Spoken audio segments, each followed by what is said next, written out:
Our next presenter is Benoît St-Onge, who you've heard yesterday from UQAM.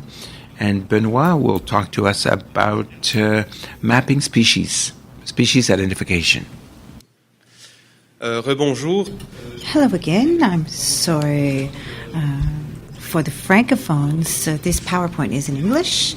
I presented it on the 7th of April in Moncton, but it will allow, at the same time, the Anglophones to follow the text, but it's quite graphic. It's quite visual. How do we identify species? I'm going to go quite fast. Here we go. How do we identify species? We have two criteria: architecture and shape of the trees, three-dimensional criteria, and color criteria. If we look at aerial photography, the one that we see here in the middle, it's an infrared color photo. You can see the softwood and hardwood trees. What I'm going to do with you is I'm going to do a brief summary of the different technologies that we can use to get this kind of information. We always have two targets: 3D information and color information. So we've heard a lot about Lidar, so I'm not going to explain it any further. But what we didn't talk so much about is matching images, correlation with left and right photos. We have a digital surface model, and we have the Lidar model. And so in Quebec, we're going to go and get the 3D information, and with the airborne imagery, we can go and get spectral information. So our possibilities here: an approach based on photogrammetry. We have a sensor here that allows us to get photogrammetric points. We have the Lidar Multispectral that gives us 3D and color, so we always try to get 3D and color. And we also have the possibility of colorizing standard Lidar when it's airborne. So we have the Lidar for the 3D and the airborne Lidar for the color. So that involves fusion. So I'm going to talk about single tree delineation, species identification, different categories of sensors, monospectral, photocolorized LiDAR, and point clouds, photogrammetric point clouds. And we can combine that with multispectral LiDAR. And I'm putting aside a full waveform because I only have 15 minutes. Jean-François talked about it a little earlier. We're developing in our laboratory at the University of Quebec and Montreal segmentation with LiDAR. And for each crown, we measure different attributes about the crown, and that gives us 3D criteria. And in all of our software, it has to turn in an operational manner. So here's an example from Blackbrook Forest in New Brunswick. It's 4,000 square kilometers, and we have the image turn over the entire surface, and we're looking at the algorithms right now. It's something that's possible because we had this idea from the beginning. So we look for the 3D point image, point cloud. You see we have Populus, Picea, Pinus. So these are things that we can measure with Lidar Metrics. We can extract different variables that are simple but that will help with the classification. So how does this method work? We have the metrics. We have extraction crown by crown of the point cloud.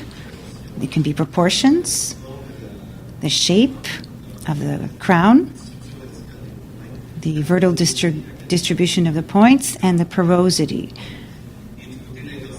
Intensity, the value of the LiDAR intensity, NDVI reports, etc., and the variation of the intensity within the crowns.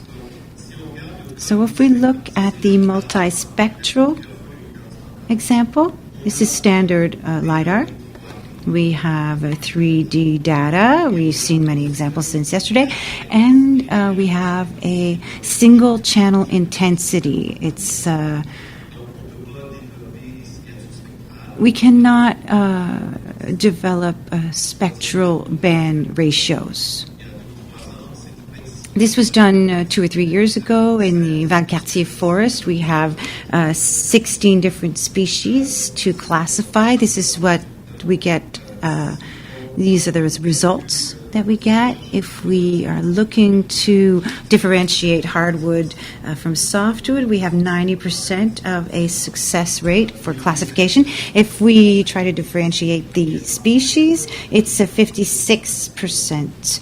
I'm sorry, it's not percentage, it's a kappa rate. So it's different than the general classification. There's a big difference between just differentiating softwood and hardwood. With the monospectral LiDAR, we get interesting results. With the Aware project, we're working in the Blackbrook forest. We have 15 species to separate hardwood and softwood. We have a kappa of points of 0.85, so it's about 90% success rate. And the type, we have a kappa of 0.56, and then a kappa of 0.35 for the species identification results. So we only have one spectral band, and this is ongoing research, so these are not the definitive results. We don't have any results yet for photocolorized monospectral LiDAR, but I want to explain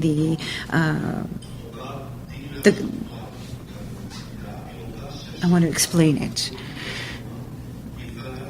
In the corresponding pictures, we want the pixels that correspond to the points, the LiDAR points. So what you see here are point clouds that have been colored. On the right side, these are LiDAR points that we use the coloration that we had from the picture on the left. So we haven't had any results with this yet. We've used photogrammetric point clouds. So these images don't come from LiDAR images, but from image matching. So you see the points that are black and white. These come from individual stems. That's what we got in Abitibi.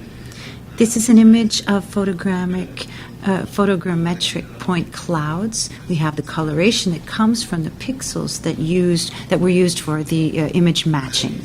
And here we have models that are canopy height models that are obtained through photogrammetry point images. So they're similar in terms of quality. We always have to validate and correct with other models. Height models compared. This is new technology. It wasn't being done before. Was only started last year. And we can obtain here simpler classification. We have hardwood and softwood. If you look at the point photogrammetric cloud points, this is a percentage of correct classification. 80%, in this case, it's better than LiDAR. So a little bit better. And that's LiDAR with only one intensity. Other examples of points that were colorized with LiDAR. and we can compare them with the point clouds, photogrammetry point clouds. And we here with the multispectral lidar, we have 3 different color lasers that are scanning the forest at the same time, and this gives us colorized point clouds. And this slide I showed yesterday, there are no pictures, no images used in this image. The different colors that we see here correspond to the different species, and we can distinguish the different forest stands. So it's a distinction that's not as clear as typical photography. Now I'm getting towards the end of my presentation. I'm going to skip this slide, and I'd like to point out here classification. We had around 15 different species. With standard LiDAR, we have 35% error rate. And with the multispectral LiDAR, the same flight, same conditions, we get, it's around 18%, 18.5% error rate. As for the other categories, you see broadleaf versus needle leaf, 3.3% with the multispectral LiDAR. So the next horizon for species classification is it's for that field. It's very interesting. There are only 4 units that exist in the whole world and none in Canada. But we're planning a flight over the Petawawa forest. And Jasmer was saying that the Lethbridge University with Chris Hopkinson would like to acquire a multispectral Titan LiDAR and make it available to the entire community. So if you're able to pay for the flight, then you could have access to this kind of LiDAR instrument. So thank you very much. I went very fast at the beginning. I have many students here with me, and we're a whole team working on the advancement of these methods. Thank you very much.